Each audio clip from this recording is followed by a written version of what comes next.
So what you're going to do today in your drawing is you're going to apply this concept that's called cross contour to your drawing. All last week you were basically doing contour line drawing, and when you're doing contour drawing, you're basically describing the outside edge of a form or a shape to describe, its characteristics, and that's basically called contour drawing. And so with cross contour drawing, what's going to happen is that if I draw a circle,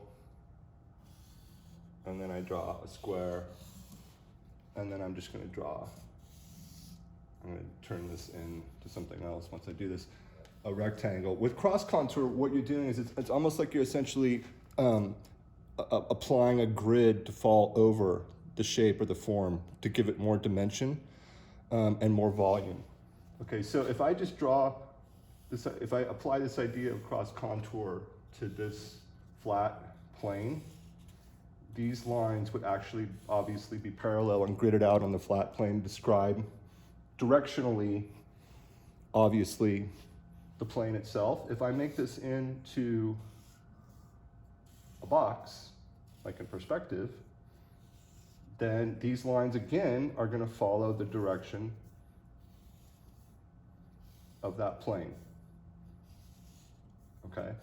So I wouldn't have them go straight across because the plane itself is at an angle. And so I want to make sure that those lines are following the angle of the plane. And these lines would go this way, and then these lines would go like this. So now what I've done is I've applied this idea of cross contour to the box, and now it looks like it has more depth and it has more volume.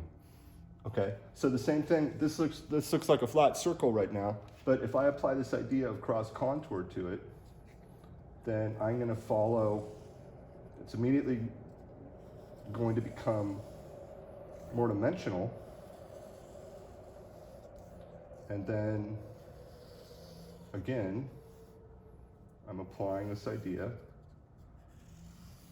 Now that I've played this idea of cross contour over the circle, it's actually become basically like a ball. So that's the same thing I'm going to do. I'm going to try to make this what was a flat rectangle into like a long tube. So if this is the front circle of the tube, and then this is the back end, I want to have to make sure, I'm not going to do my line straight across because that's not going to give the tube any direction. So now that I've made this circle for the front, I'm going to make sure that these ellipses are going to follow the direction of the first circle, and then they're going to go back like this. So now what's happened is that I've made this tube, basically now it looks like it has dimension and volume to it. So that would be the same thing if I draw, let's say, an apple, and I draw a banana. So same thing with the apple, is that I want to make sure that I'm following the contour of the shape in order to make it look like it has dimension. Same thing with the banana, is that again, I'm following the contour of the planes that make up the banana.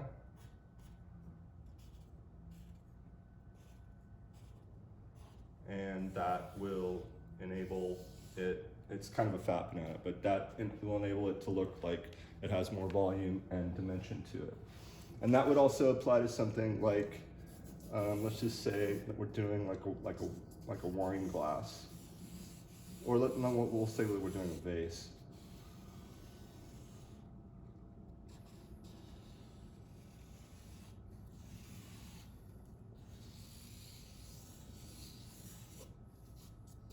Okay, so I don't want it, my lines aren't going to go straight across because that's not going to make it look dimensional. I want to make sure that my lines follow the contour of the vase.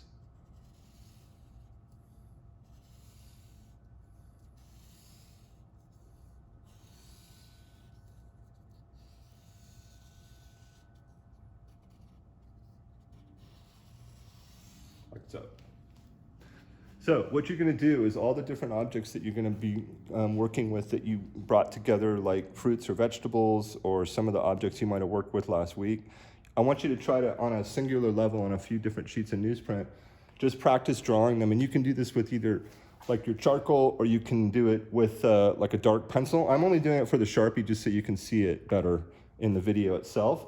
So try to draw like maybe 8 or 9 different objects for about, I would say, 45 minutes or so.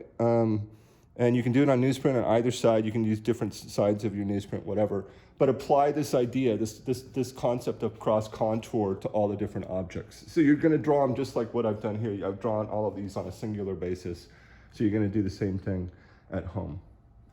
So I've set up this still life. And what I did with the larger sheet of newsprint is I made a smaller picture plane just for the purposes of the video. So again, when you, not unlike what you were doing last week, is you want to approach this as kind of zooming in to the subject matter, and if parts of something gets cropped or whatnot, that's perfectly okay. But you just don't want a lot of negative space because you want the subject matter to be the focus of the drawing. And so also remember, don't start drawing one object at a time. Draw all the objects collectively as a whole, and then you can start refining each object out of the whole. So again, right off the bat, this idea of the Mondrian lines is that I'm going to just kind of start structuring out the direction of things that I'm seeing in the drawing. So this is the bottom of the book. I'm going to have that line fall through like this. This is the kind of the direction that I'm kind of seeing of the banana.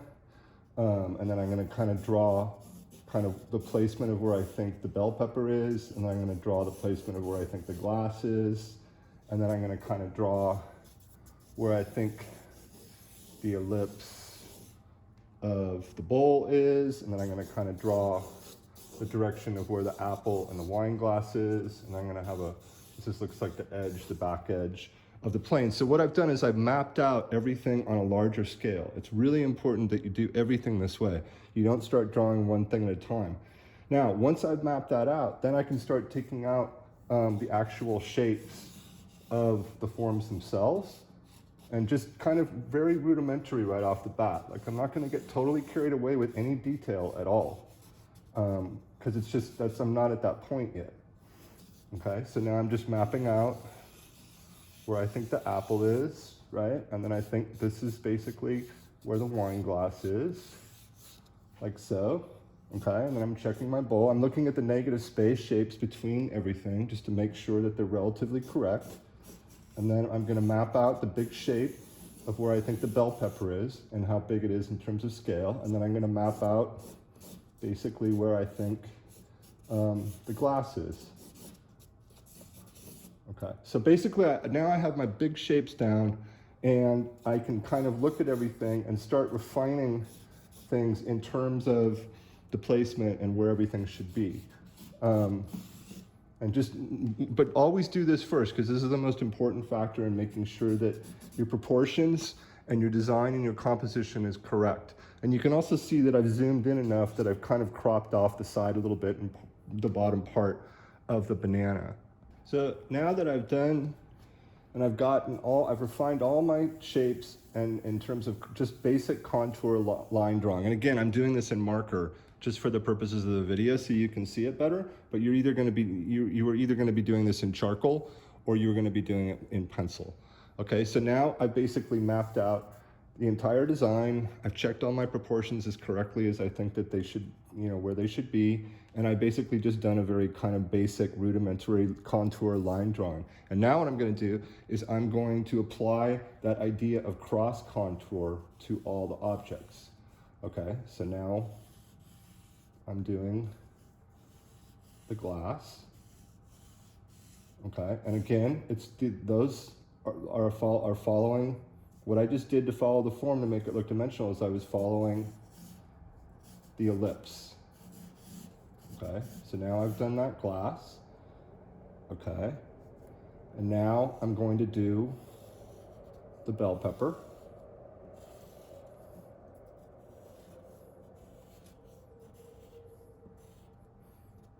Okay, and obviously I want you to go obviously a lot slower than I'm going and be very kind of cognizant of what you're doing and making sure that your directional aspects are going in the right direction, because the bell pepper can be a little bit tricky. Okay, and now I'm gonna do the banana.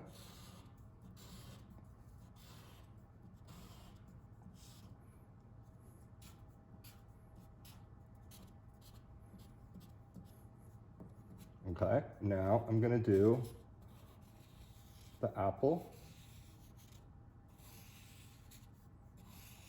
And again, I'm imploring you to go a lot slower than I'm going. And because you just want to make sure everything's correct. And then now I'm gonna do the bowl.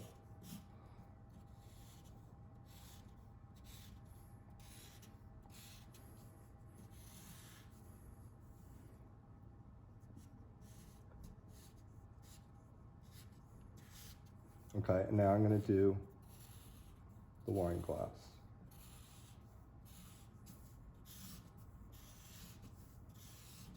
And then obviously the book, this plane is moving this way, and these would be going up like this, and then the direction of the book is going back,